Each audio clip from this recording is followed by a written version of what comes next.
기독교가 처음 한국 땅에 전래되었을 때, 전도되었을 때 사실은 조선시대를 통하여 뿌리 깊게 뿌리 내려 있던 유교로 인하여 많은 박해를 받아야 됐습니다. 그 중에 하나가 이제 제사라는 문제가 있습니다.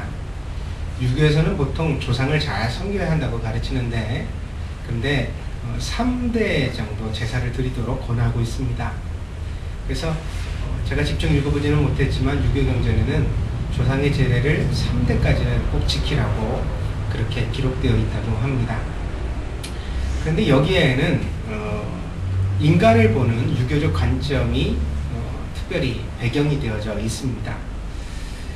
그 사람이라는 것은 우주의 기운이 뭉쳐서 사람이 된다고 유교는 믿었습니다. 근데 이렇게 사람이 되고 나면 그 수완이 120년 정도라고 합니다.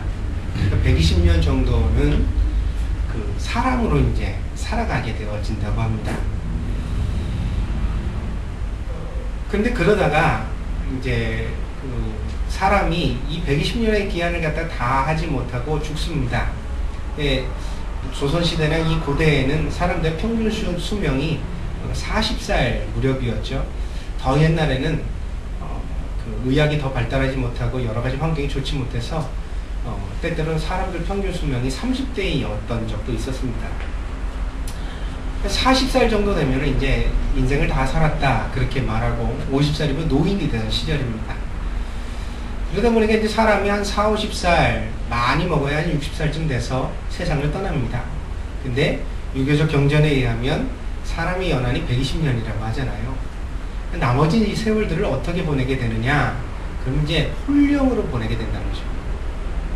귀신이 돼서 흩어지지 않고 세상을 떠돌면서 자기 후손들도 보고, 그리고 뭐 아직 죽지 않은 것처럼 존재하게 된다는 거예요. 그래서 이 원혼이 세상에 관여를 해서 사람들에게 안 좋은 일도 하고 또 좋은 일도 할 수 있다고 그렇게 믿었습니다. 그래서 제사란 이렇게 죽은 사람들의 영혼을 위로해서 120년이 될 때까지 그들을 갖다가 잠시 이렇게 뜻을 맞춰주는 행위라고 이해를 했습니다. 120년이 지나면 어떻게 되느냐? 여러분 유교에 대해서 이런 이론을 들어보셨습니까? 주기론 혹은 줄이론. 우주의 근간이 리냐 기냐 이런 얘기입니다. 근데 이것이 이제 우주의 근본이 리나 혹은 기라고 믿는 것인데, 근데 이것이 120년쯤 지나고 나면 흩어진다는 거예요. 다 우주의 기운으로 다 흩어져서 산산이 돌아간다. 그러면 그렇게 되면 어떻게 되느냐? 그래서 이 우주 어딘가에 가가지고 대기하고 있다가 또 기한을 만나면 다시 뭉쳐서 사람이 되기도 하고 만물이 되기도 한다. 그래서 유교와 불교는 문해적인 어떤 내용에서 좀 닮아 있다고 할까요? 그런 상호적인 그런 내용이 있습니다. 아무튼 간에 그래서 제사란 오랫동안 죽은 자의 영혼을 위로하는 행위로 그렇게 사람들에게 이해됐습니다. 삼국지에 나오는 간호나 장비 같은 사람은 훨씬 더 수백 년 동안 제사를 받지요. 그 이유가 무엇인지 아십니까? 관원장 같은 경우는 아주 그냥 일당 천의 용사였잖아요. 그렇게 정신력이 강한 사람은 죽어서도 오랫동안 그 정신이 흩어지질 않는다는 거예요. 그 영웅은 더 오래 간다는 거예요. 그래서 영웅으로 뭔가 세상에 큰 뜻을, 큰 일을 저지른 사람은 그 사람에 대해서 제사를 더 오래 드려줘야 된다는 거죠. 여러분, 이 좋은 일만이 아니라 나쁜 일에 있어서도 마찬가지입니다. 아주 큰 범죄를 저지른 사람도 굉장히 정신적으로 그 사람이 강한 사람이니까, 그래서 그 사람의 제사는 더 오래 드려줘야 된다. 그런 얘기가 하여튼 있었습니다. 실제로 사람은 인생에서 생장과 소멸을 겪습니다. 이것은 자연입니다. 인간의 생장점이 터지는 것이 이제 태어나면서부터 계속해서 성장을 계속하게 되죠. 유아기 아이들은 놀랍습니다. 막 일주일이 다르게 크는 게 보이니까요. 그냥 키가 크는 게 하루만 지나도 얘가 컸구나 이렇게 눈으로 보일 만큼 자랍니다. 그래서 그렇게 성장기에 있는 아이들에게는 일주일이 대단하죠. 저희 작은 아들도 예년에 한 10cm 컸나 그렇습니다. 1년에 10cm씩 컸으면 얼마나 좋겠습니까? 정말 그렇게 눈으로 보이는 성장이 나타날 수 있습니다. 그런데 이 성장이 언제까지 계속되느냐? 약 30살 무렵까지 계속된다고 합니다. 30까지는 키가 클 수 있대요. 근데 30이 지나면 키 크는 희망을 포기하셔야 됩니다. 이제는 크지 않습니다. 크지 않고 오히려 줄어갈 수 있습니다. 그러면 30살까지 계속 성장의 역사가 나타나느냐? 그렇지 않습니다. 이미 나이 20을 지나면 성장과 소멸의 속도가 서로 교체되게 됩니다. 무슨 얘기냐면 몸 안에서 한쪽에서는 세포가 만들어지지만 한쪽에서는 그게 소멸하거든요.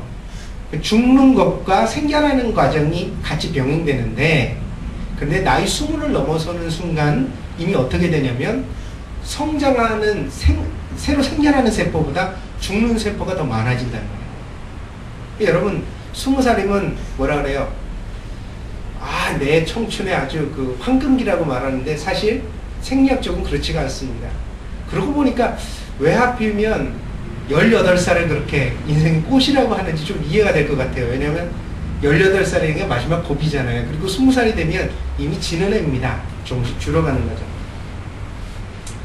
어떤 일이 생기게 됩니까? 뼛속에 칼슘이 줄고 피부에 콜라겐이 빠지고 뇌 부피도 줍니다. 뇌가요 이미 어렸을 때 다 만들어져 가지고 그게 조금씩 줄어요. 뇌가, 여러분의 뇌가 옛날 고등학교 때 했던 IQ 그대로 있다고 생각하시면 안 됩니다. 고등학교 때는 아주 그 싱싱한 뇌, 기억력이 좋은 그런 상태였고, 지금의 여러분은 여러분 표정이 많이 안 좋습니다. 근데 사실입니다. 책을 봐도 안 외워지고, 그죠? 뭔가를 이해하려고 들어도 경험이 있으니까 어떤 분야에 있어서는 더 탁월하지만, 그러나 새롭게 뭔가를 시작하기엔 부담이 많은 거예요. 그게 이미 우리의 정체입니다. 심줄과 근육의 생산이 현저하게 줄어들게 됩니다. 때문에 피부는 푸석푸석해지고 근력이 떨어지고 시력이 줄어들고 기억력이 감소합니다. 그렇게 보면 어때요? 20살 이후로 사람은 죽어가는 존재예요. 아, 이거 슬프죠, 그죠? 20살 이후로 사람은 조금씩 이미 가지고 있던 것들을 잃어버리면서 사는 존재랍니다. 그러나 사람의 의학이 발달하면서 수명이 늘어나게 됐습니다. 그래서 아무도 이 사실을 인정하려고 들지 않습니다. 오히려 많은 사람들이 속담과 같이 이렇게 말합니다. 인생은 60부터. 참 희망적인 얘기죠, 그죠? 근데 인생은 60부터가 아니라 60이면 이미 몸 안에 많은 기운이 사라져버리고 만 겁니다. 이걸 피할 수가 없어요. 저는 이 두 이야기를 비교하면서 그런 생각을 했습니다. 마치 유교에서 원혼이요, 120살이 되기 전에 죽고 나면 자기가 죽었다는 사실을 인정하지 않고 세상을 120살이 될 때까지 떠든다고 하잖아요. 근데 그 원혼의 이야기가 살아생전에도 인간에게 그대로 나타나고 있는 것 아닌가? 죽음을 받아들이지 않고 먼 미래의 것으로만 보고, 그래서 정말 인간의 탐욕과 쾌락적인 욕망들을 제어하지 못하는 일들이 나타나고 있습니다.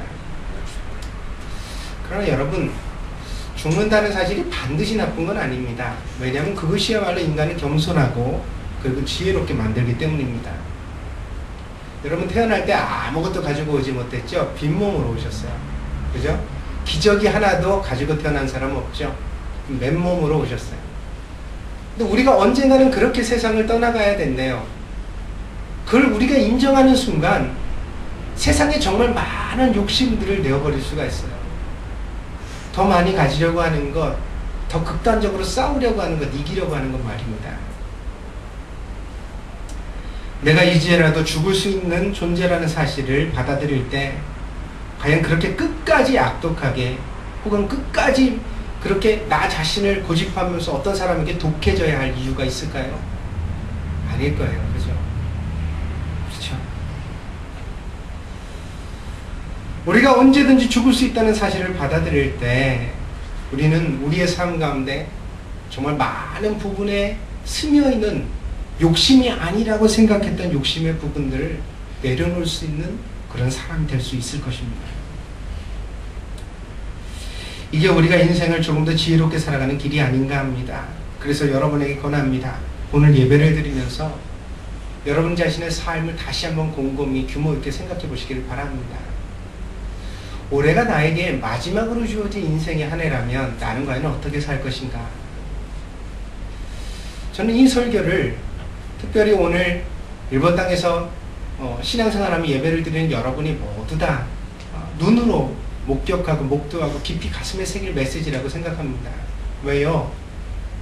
지난 3월 11일 날 한날의 지진으로 인하여 우리와 같이 살아가던 많은 사람들, 1월 1일 날 꿈을 품고 소망을 글로 썼던 사람들 중에 3, 4만 명이 되어지는 사람들이 지금 이 세상에 없습니다. 아무도 그들은 올해가 자기 인생의 마지막 해라고 생각하지 않았습니다. 그런데 그들에게 그렇게 마지막이 임했습니다. 그들은 특별하고 우리는 다른 사람들일까요? 그렇지 않다고 성경은 말해줍니다. 그래서 우리에게 주어진 시간을 정말 소중히 여기고 사랑할 사람을 사랑하고 너무 내일로 미루지 말고 해야 할 일들을 지금 주어진 하루하루를 가지고 귀하게 아름답게 써야 하지 않겠는가? 그것을 우리에게 배우라고 하나님 주신 메시지가 아니겠는가? 오늘 이 시간에 다시 한번 생각해 봅니다. 사도 요한은 예수님에 대한 복음을 기록하면서 예수님께서는 처음부터 하나님과 세상에 함께 계셨고 태초에 그랬죠. 아이들이랑 요즘 굿뉴스 바이블을 갖다가 이 요한복음을 같이 보고 있는데 The very beginning 이렇게 써놨던 거예요. 그러니까 시작의 가장 태초 맨 끝으로 갔을 때 거기 누가 계세요? 예수님이 계시다는 거예요. 그렇기 때문에 그 예수님은 누구세요? 하나님이시라고 말해요. 요한이 그 예수님은 바로 하나님이시다. 예수님이 없이는 아무것도 지어진 것이 있을 수가 없다. Nothing. 그건 결코 있을 수가 없다. 세상에 풀 한 포기 돌 하나도 다 예수님을 통해 만들어진 것이다. 그리고 이 예수님은 바로 사람들의 생명이고 빛이시다. 이것이 이제 요한이 이 요한복음의 서두에서 강하게 증거하고 있는 복음의 메시지입니다. 뭐라고요? 예수님이 생명의 기원이시고 그리고 예수님이 우리들의 인생의 빛이라는 거예요. 이건 물리적인 빛이 아니죠. 햇볕이 아닙니다. 형광등 빛이 아닙니다. 여기서 사람들의 빛이라는 건 인생을 지혜롭게 바르게 행복하게 정의롭게 살아갈 수 있는 길 안내자 진리시라는 뜻이죠.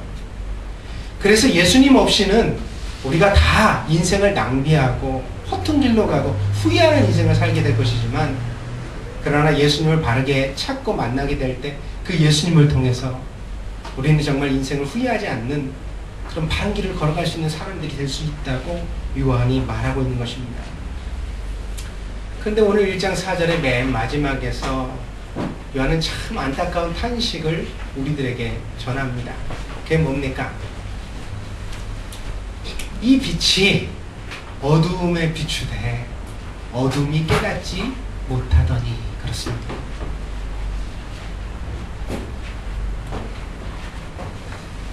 여기서 어둠이 뭡니까? 사람들의 불행이죠. 우리가 다 우리 인생 가운데서 없었으면 하고 바라는 부분입니다.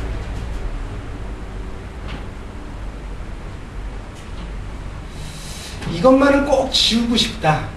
만약에 우리 인생의 책장을 지울 수 있는 지우개가 있다면 다른 거는 그냥 그대로 받아들일만 한데 그러나 이 부분만큼은 내가 정말 깨끗이 지우고 새로 시작하고 싶다.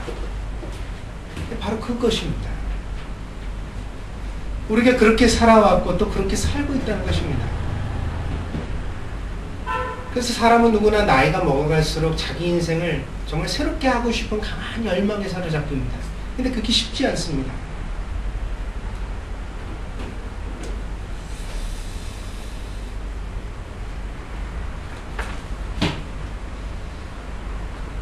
저희 외할아버님은 젊은 시절에 그 해방 직후에 굉장히 많이 성공했던 분이었습니다. 미 군정이 처음으로 한반도에 이렇게 들어와서 다스리기 시작할 때 그때 이제 저희 할아버님이 조금 식자증이 계시고 외국계 일본계 기업에서 근무를 하셨다고 그래요. 항구에서 이제 배를 갖다 이렇게 관리하는 그런 회사에서 근무를 하셨는데 근데 이제 그 다들 농사 짓고 그러던 시절에 이제 조금 그런 글도 읽을 줄 알고 또 그 우체국에 전신도 하셨다 그래요. 전부 치는 기술도 있으시고 그랬어요. 그러니까 이제 막 해방 직후에 사람들을 찾을 때 이제 미군 정부에 뛰어가지고 조금 요긴하게 그 승인받을 수 있는 그런 분이셨다 그래요. 그래가지고 이제 그 시절에 굉장히 많이 돈을 벌으셨습니다. 그냥 뭐 아무 땅이나 뭐 원하는 땅을 가질 수 있었던 시절이라고 그래요. 그렇죠? 토지 개혁이 되지 않았던 시절이고 그러니까 막 일본 사람들이 토지를 가지고 있다가 막 본국으로 다 도망을 가고 그래서 주인도 없던 시절이고 그러니까 아무 땅이나 내 땅이라고 하면 다 가질 수 있는 큰 부자하셨습니다. 그렇게 젊은 시절에 이제 그걸 가지고 사업을 하셨는데 그 사업에 그만 크게 실패하십니다. 돈이 많다는 게 꼭 좋은 건 아닌 것 같아요. 왜냐면 돈이 많다가 그 돈을 잃어버리고 나니까 사람의 인생이 그대로 상처가 되잖아요. 처음부터 차라리 그냥 가난했다면 그냥 평범하게 먹고 살았다면 상처받을 일도 없으셨겠죠. 그런데 어느 순간에 막 자기가 대단한 사람이 된 것처럼 막 돈을 끌어모으고 재벌이 되고 사람들로부터 대우받다가 그걸 갑자기 사기당하고 막 한꺼번에 다 잃어버리고 나니까 그게 그만 인생에 큰 상처가 되시고 말았어요. 그래가지고 할아버님이 젊은 시절을 술로 보내셨습니다. 제가 어린 시절에 저희 어머니하고 저희 할아버님 그 주사하시던 거, 술 드시고 나서 술 주정하시던 걸 이렇게 보던 기억이 나는데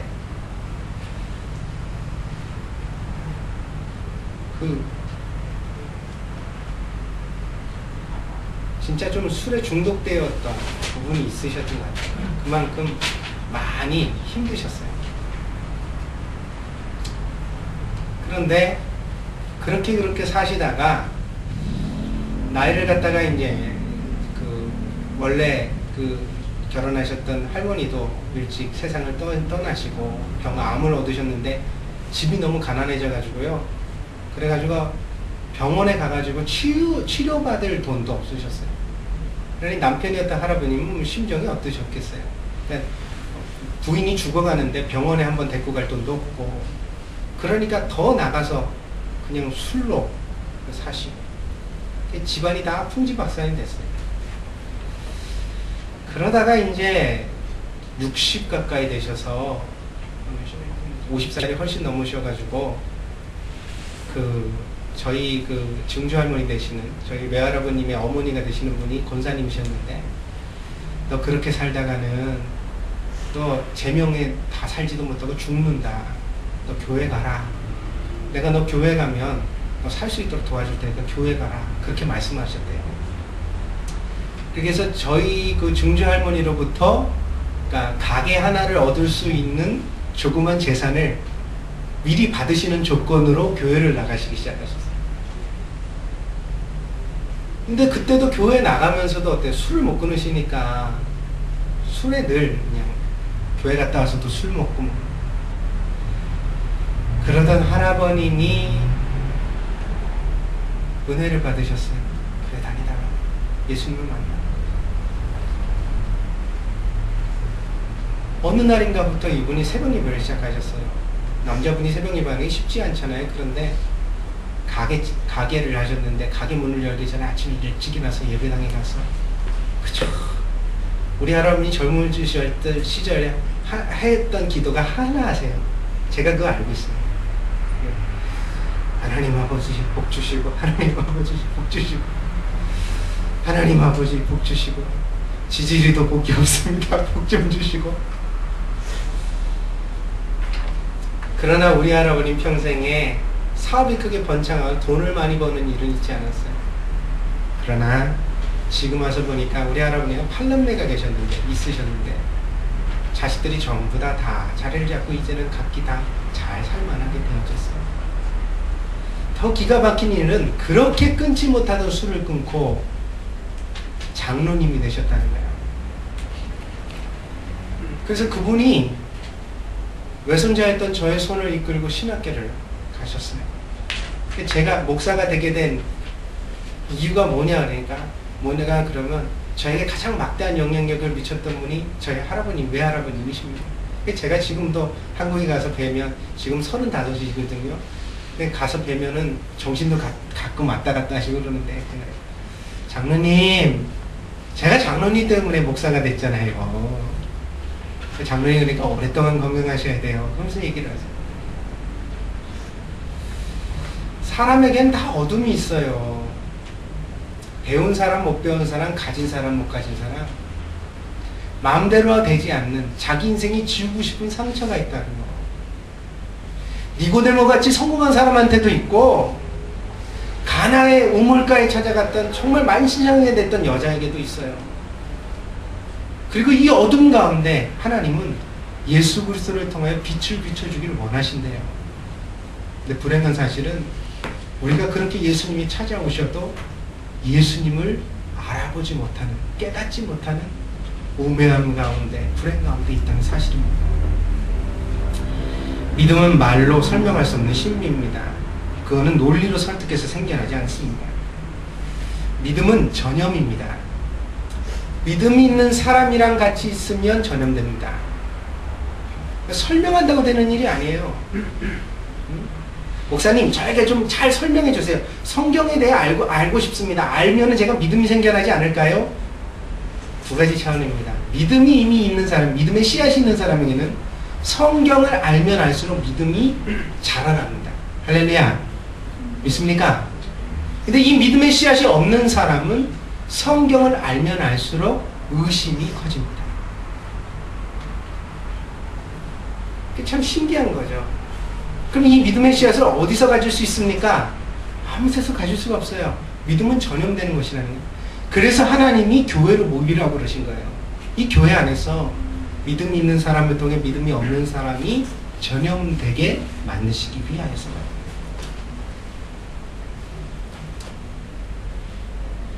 요한은 오늘 본문에서 어둠에 빛이 비추되 깨닫지 못하더라, 그렇게 탄식하고 있습니다. 아마도 1세기 현장으로 가서 이 복음서를 읽게 되면 성도들은 그렇게 말했을 것입니다. 아니, 이렇게 안타까운 일이 있습니까? 아직도 예수님이 무엇을 위해 우리에게 오셨는지 알지 못하는 사람이 있다고요? 예수님은 우리에게 생명을 주시고 우리의 인생에 빛이 되시려고 오셨는데 그 예수님을 몰라서 아직도 어둠대로 살아가는 사람들이 이 땅에 있다는 말입니까? 그렇다면 내가 그들에게 가겠습니다. 내가 그 사람들에게 내가 만난 예수님을 증거해 주겠습니다. 예수님이 누구신지, 예수님이 어떻게 내 인생을 바꾸셨는지 내가 분명히 가르쳐 주겠습니다. 1세기로 돌아가면 오늘 본문을 읽는 성도들이 그렇게 대답했을 거라는 사실입니다. 바로 그런 목소리가 이 본문의 행간에 스며 있습니다. 그리고 그 목소리를 찾기 위해 사도 요한은 이 말씀을 기록하고 있습니다. 그러나 오늘날 우리에게는 이런 신자들이 너무 적은 것 같습니다. 아주 교회에 오래 다녔지만 예수님을 많이 믿었다는 사람들조차 복음을 전하고 예수님을 믿게 하는 일에 너무 소극적인 현실을 우리가 만나고 있습니다. 여러분, 네덜란드 분으로서 코리 텐 붐이라는 그 여사님이 있습니다. 여자분이신데요. 코리 텐 붐이라는 분이 있습니다. 이분의 아버님은요, 네덜란드에서 유태인들을 숨겨주었던 분이에요. 독일이 네덜란드에 진주했을 때 유태인을 다 이제 색출해서 수용소에 강제로 잡아갔는데 잡혀가면 죽는 거였죠. 그때 이 코리텐 여사의 아버님은요, 유태인을 자기 집에 감춰주기로 결정을 내렸대요. 그러면서 나의 집은 하나님의 백성에게 모두 다 열려 있습니다. 하나님의 백성이면 그게 독일인이든 네덜란드인이든 유태인이든 누구도 들어올 수 있는 집이라는 거죠. 독일이 막 이제 유태인을 잡아가두기 시작했다는 소식을 듣고 나서 이 아버님은 집에 이제 그 은밀하게 건축하시는 분을 불러요. 그래가지고 이 방에다 은밀하게 도피할 수 있는 장소를 좀 만들어 달라 그래서 하필이면 이 코리템 여사의 이제 여자의 방을 이중으로 만들어가지고 그 안에 사람들이 숨을 수 있는 은신처를 만들었다 그래요. 찾아오는 유태인들을 여기에 감춰 주었습니다. 더러는 도망가게 하고 더러는 그곳에서 계속 이제 은신처를 제공해 주고 있었는데 그러다 그만 누군가의 고발에 의하여서 코리텐붐 여사의 가족들이 모두 다 독일군에게 잡혀가게 됩니다. 유태인을 감춰줬다는 제목으로 유태인과 똑같이 수용소로 보내어집니다. 참 기가 막혀요. 왜냐하면 코리텐붐 여사의 가족들이 전부 다 잡혀가는 이 상황에서도 이 코리 여사의 그 방 안에 만들어졌던 은신처가 발각되질 않았대요. 거기 숨어 있었던 유태인들은 살아남았다는 거예요. 그리고는 이 코리 여사의 가족들은 전부 다 수용소로 잡혀갔습니다. 부모님은 어디로 가셨는지 알지도 못하고, 그리고 돌아가셨는지 소식도 찾지 못했습니다. 언니와 함께 수용소에 보내어졌습니다. 여자임에도 불구하고 하루 11시간 중노동을 하는 수용소였고, 수용소의 상황은 정말 말로 할 수 없었습니다. 특히 치욕스러웠던 것들이 목욕하는 시간이었다고 그래요.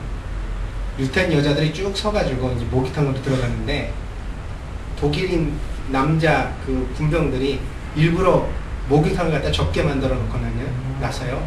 거기에 들어가려면 이미 저기 멀리 숙소로부터 옷을 다 벗고 와야 되는 거예요. 알몸이 돼가지고.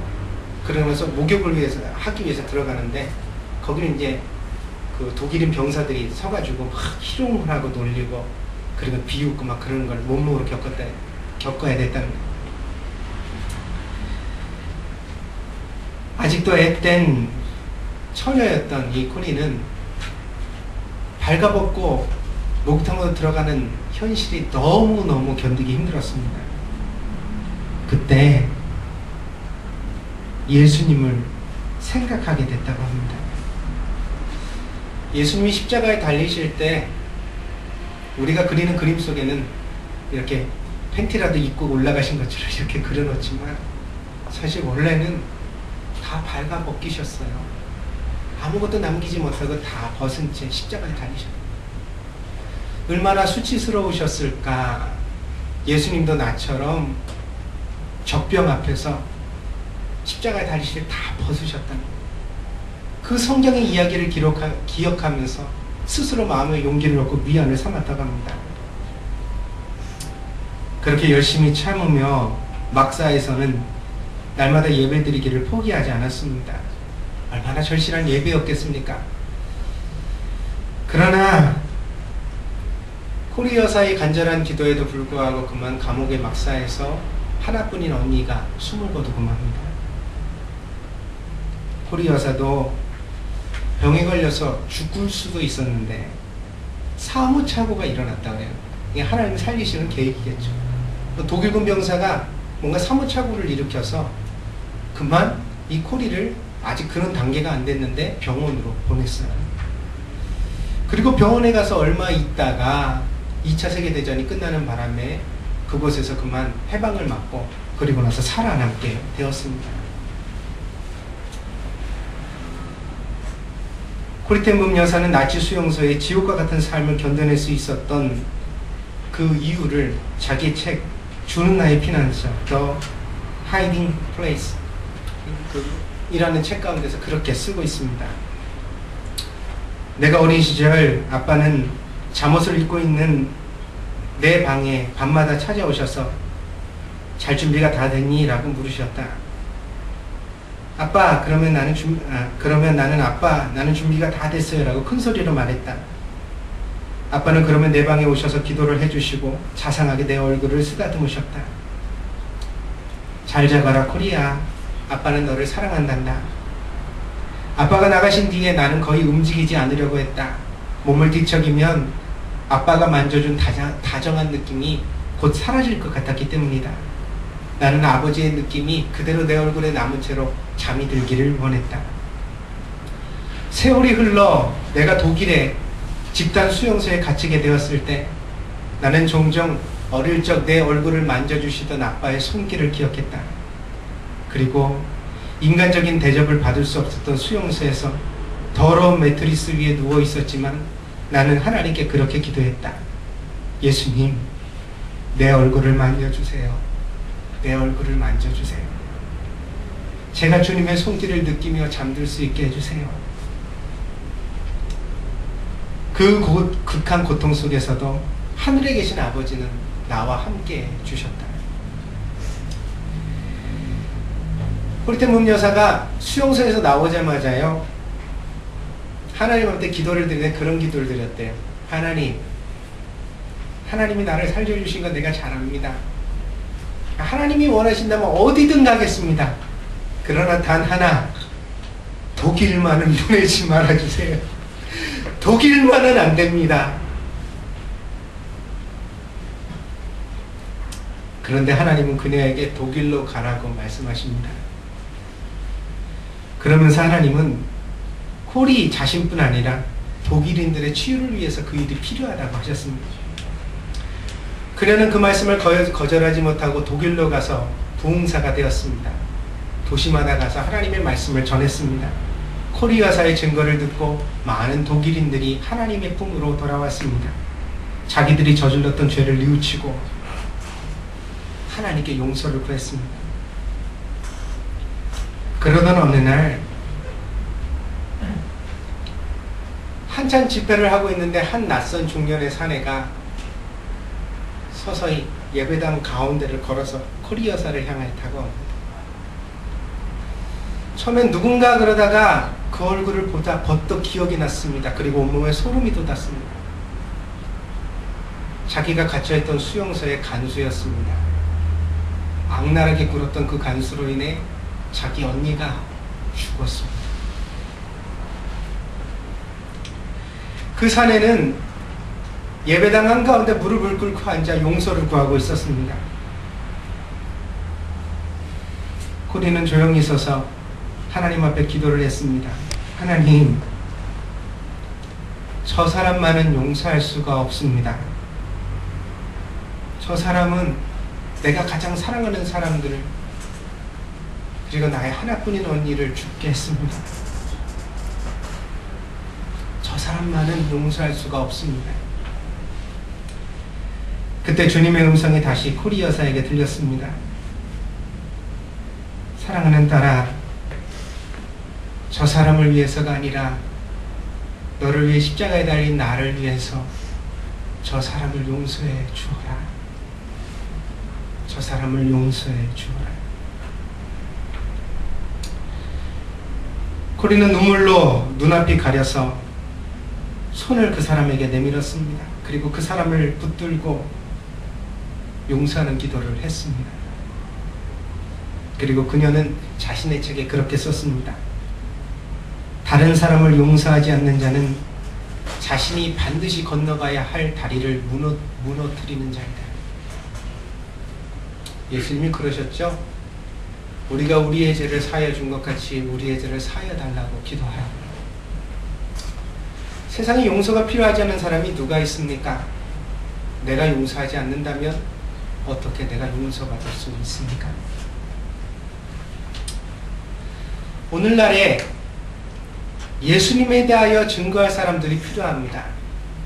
빛이 비추지만 그 빛이 자신에게 비춘 것조차 깨닫지 못하는 어둠 가운데 앉아있는 수많은 사람들에게 생명이요 빛이신 예수님을 가르쳐 줄 수 있는 사람들이 필요합니다. 그러나 이 증거는 결코 말로만 되는 것은 아닙니다. 말 안에 진심이 담겨져야 합니다. 코리텐 여사처럼 진실한 용서와 사랑이 하나님을 향한 헌신이 깃들었을 때만이 그 말은 능력이 되어 누군가를 구할 수 있을 것이기 때문입니다. 그래서 저는 깨달았습니다.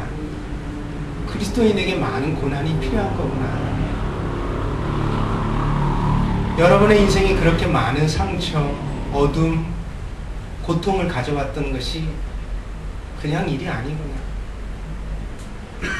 그걸 통해서 우리를 더 큰 용서의 사람으로 만드시기 위한 하나님의 섬세한 손길이요 은혜가 아닌가.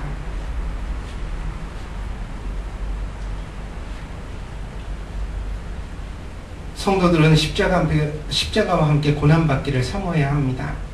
특별히 주님의 몸된 교회와 함께 고난을 받는 것은 그리스도인의 영광입니다.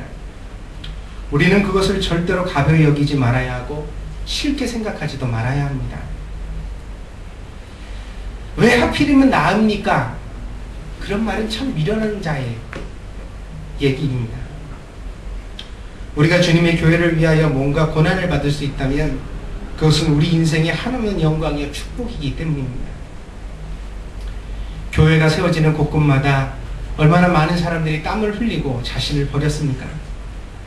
돈을 벌기 위해 부유한 삶을 살기 위해서가 아니라 예수님의 교회를 세우기 위해서 고민하고 낮과 밤으로 수고하고 그리고 마침내 자기를 버림으로 교회를 세운 사람들이 얼마나 많이 있습니까? 강한 교회는 건물이 아닙니다. 진짜 교회는 사람입니다. 그러나 보이는 교회와 보이지 않는 교회는 결코 전혀 별개가 아닙니다. 보이는 교회를 세우는 과정이 보이지 않는 교회를 세우는 과정이 되어지기도 합니다. 더러는 핍박을 당하고 매를 맞고 시련을 당합니다. 그러나 그들이 그런 시련 속에서도 믿음을 포기하지 않을 때 마침내 하나의 교회가 세워지고 수많은 사람들이 빛이신 생명이신 예수님께로 나오는 역사가 생겨나는 것입니다. 이것이 우리가 따라야 할 모범입니다. 깨닫지 못하는 현실의 고통을 담당하고 그리고 십자가를 칠 수 있는 사람들을 하나님이 지금 필요로 하시고 있습니다. 받으려고만 하는 신자는 이 설교를 이해하지 못할 것입니다. 축복받고 잘 되려고만 하는 신자들은 결코 오늘 어둠이 깨닫지 못하더라 하는 사도 요한의 이 탄식이 자신과 상관이 있다고 생각할 수 없을 것입니다. 그러나 진정한 그리스도인으로 살고자 하는 사람들은 이 설교를 통해 사명의 길을 발견할 수 있을 것입니다. 어둠의 세상에 교회가 필요합니다. 그리고 그 교회를 세우는데 하나님은 여러분이 필요하다고 말씀하고 있습니다. 여러분이야말로 진정한 전도자가 되어야 합니다. 여러분이야말로 입으로 전하는 그리스도가 아니라 가슴으로 전하는 그리스도의 메신저가 되어야 합니다. 이것이 바로 하나님께서 오늘 여러분을 향하여 들려주시기를 원하시는 이야기입니다. 그런 한탄하실 필요 없어요. 요즘 교회들마다 다 건강하지 않대더라. 교회 모인 사람들이 다 이기적이 되더라. 그런 소리 하지 마세요. 저도 가끔 앉아서 그런 탄식을 합니다만 그런 탄식 해봤자 달라지는 것도 없고 우리에게 유익된 것도 없어요. 그런 탄식을 할수록 이 어둠의 세상 가운데 그럼 나는 어떤 교회가 될 것인가? 나는 과연 어떤 그리스도인인가? 좀 남달라야 되지 않겠는가? 하나님 찾으시는 정말 믿음 있는 사람 돼야 되지 않겠는가? 내가 잘 살고 있는가? 내가 제대로 믿고 있는가? 그것을 살피고 되짚어야 할 것입니다. 탄식하면서도 대한민국 교회를 위하여 눈물 어린 기도 한마디가 없고, 그죠? 사회를 위하여 비판하면서도 그 사회 속에 빛이 되려고 하는 자기를 헌신하는 부분이 없고, 응? 교회를 세워야 한다고 수없이 많은 말을 일컬으면서도 정작 어려운 교회는 찾아가지 않으려고 하고 교회 속에서 짐을 지는 일을 회피하고 회피하고만 있다고 한다면 말장난에 불과합니다. 그런 사람들은 결코 하나님과 상관이 없어요. 여러분이 어떤 그리스도인이 되어야 할지 생각해 보십시오. 오늘 그걸 사도 요한이 요구하고 있어요. 어둠 가운데 빛이 비추지만 세상의 어둠은 깨닫지를 못하고 있다. 그렇다면 이 어둠의 세상 가운데서 당신은 어떤 사람이 되려고 하는가? 이 사도 요한의 진지한 질문이 오늘 여러분의 마음 가운데 들려지기를 간절히 축복드립니다. 기도하겠습니다.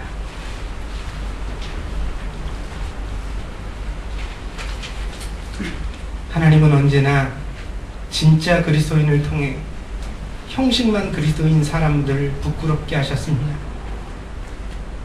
세상이 잘 나가는 사람, 성공한 사람, 많이 가진 사람의 손을 통하여 흘러가고 있는 것처럼 보여지지만 그러나 우리는 알고 있습니다. 매질당하고 핍박당하고 모든 것을 빼앗기고 때로는 자기 생명조차 하나님을 위해 버리는 어리석어 보이는 사람들의 그 희생과 눈물과 땀을 통해 진짜 하나님의 역사가 흘러가고 있다는 사실을 말입니다. 하나님, 우리는 누구입니까? 어둠 가운데 예수 그리스도의 찬란한 빛이 비춰졌지만 그 빛을 아직도 어둠이 깨닫지 못하고 있는 이 참담한 현실 가운데서 그 현실을 비판만 하고 그저 방관하며 지켜보고만 있는 자입니까? 아니면 그런 현실이기 때문에 내가 찾아가야 된다고, 내가 바로 그 빛을 사람들에게 외치는 사람이 되어야 한다고 깨달으며 하나하나 실천하고 있는 그런 그리스도인입니다. 하나님, 오늘 우리가 누구인지 알게 하시옵소서. 우리가 고생을 한다면 그 고생하는 이유가 무엇인지를 명백히 알게 하시고, 우리가 이 세상에서 싸움을 싸우고 있다면 우리가 왜 이 싸움을 싸우고 있는지, 우리의 싸움이 선한 싸움인지 아니면 악한 싸움인지, 돈 벌려는 싸움인지 성공하려는 싸움인지 아니면 믿음의 싸움인지 구별할 수 있도록 도와주시옵소서.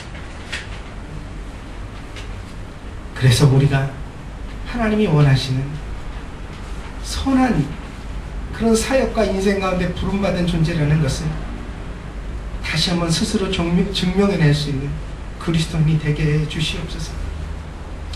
두렵습니다. 늘 예수님을 나의 주라고 부르고 나는 하나님을 믿었다고 그렇게 말하며 살다가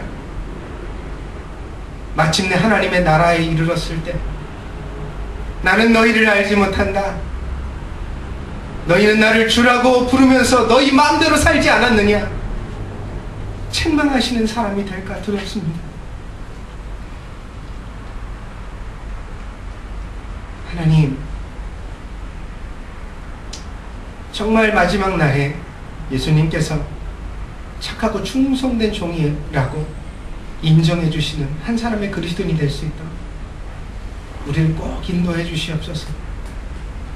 이 말씀 앞에 진지하게 서게 하시고 하루를 떨리는 가슴으로 살게 하시고 2011년도 이 한 해가 우리 인생의 마지막 날인 것처럼, 마지막 한 해인 것처럼 그런 각오, 그런 뜻으로 하나님을 섬기고 최선을 다해 사는 성도들이 되게 해 주시옵소서.